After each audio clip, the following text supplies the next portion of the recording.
बहनों और भाइयों नमस्ते। दोस्तों, सबसे पहले मैं आपको बता दूं कि आज 31 दिसंबर है। पिछले 5-6 दिनों तक इलेक्शन के फार्म भरने का कार्य था और कुछ अच्छे तरीके से इस बार व्यवस्था की गई। 4 पैनल रखे गए तहसीलदार में, कुछ वीटीसी में, अलग अलग जगह पर रखे गए हैं। तो आज फार्म की जो जांच होनी थी तो वह हो चुकी है। अब मेरे बाजू में मेरे साथी भी हैं, सहयोगी भी हैं और मित्र भी हैं, और हम पर भी दादा गुरदास सिंह एल सिंघानी जी का आशीर्वाद रहा है। एक सज्जन पुरुष, महापुरुष। दोस्तों, अपने जिंदगी के 50 साल उन्होंने कांग्रेस को दे दिए। मैं इस परिवार को आज धन्यवाद देता हूं कि आज भी ये कांग्रेस में टिके हुए हैं, हिले नहीं कांग्रेस से। कांग्रेस की जैसी भी इस समय स्थिति है या कर दी गई है, तो ये अपने बूते पर आज भी खड़े हैं।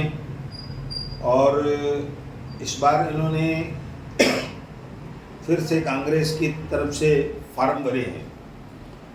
तो दोस्तों, आज जब यह फार्म जांच करा कर आए तो सबसे पहले यहाँ पर आए क्योंकि हमारे साथी है, हमारे सहयोगी हैं, हमारे भाई भी हैं।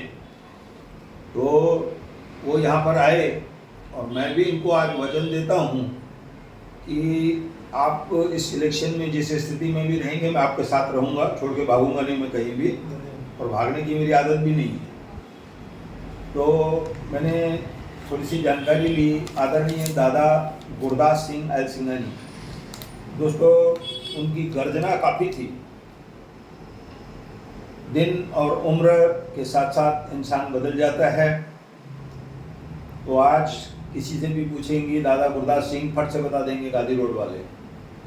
तो ये उनके पुत्र हैं, हमारे भाई कुलदीप सिंह एल सिंघानी, कुलदीप सिंह गुरदास सिंह एल सिंघानी।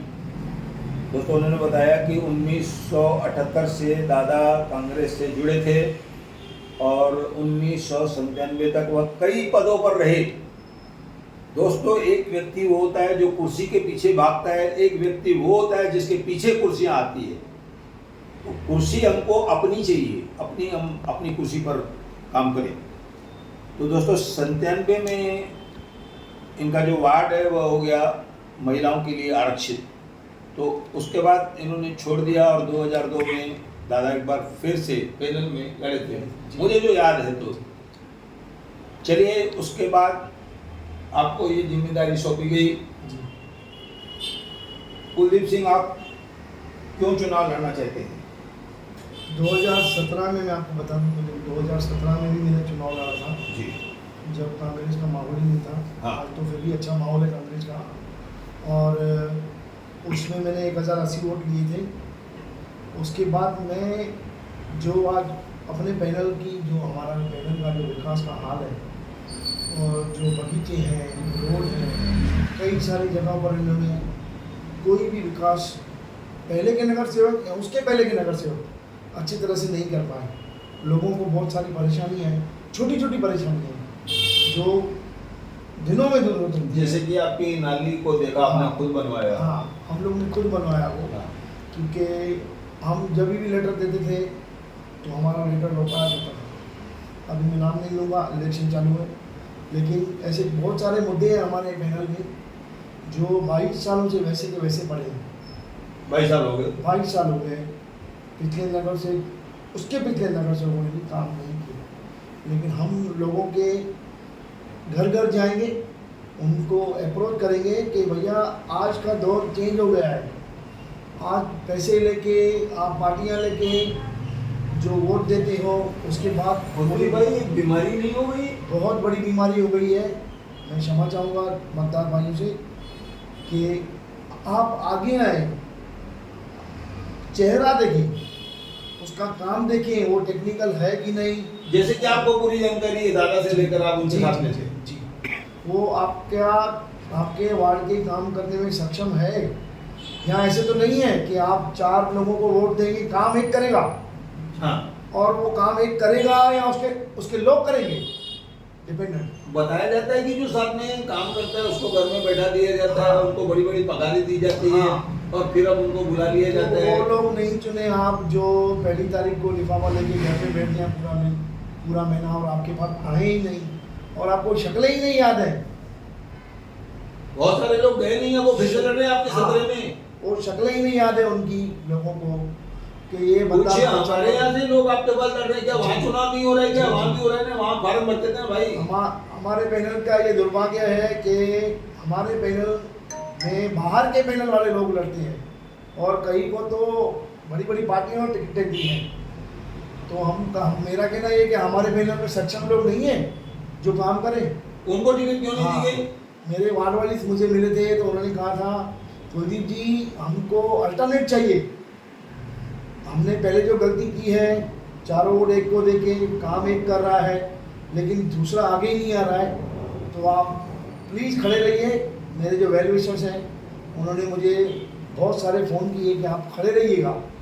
आपको लग रहा है वो आखिरी तक आपके साथ रहेंगे? आपको जी बिल्कुल रहेंगे। जो बंदे आज मैंने फॉर्म भरा तो मुझे कितने सारे कांग्रेचुलेशन आए, ये बाबा जी की दुआ है और जो गुरु रामदास साहिब की कृपा आप पर है। जी और जो मेरे पिताजी का किया हुआ कार्य है हाँ, उसको देखते हुए लोग मेरे पे विश्वास रखेंगे और अगर मैं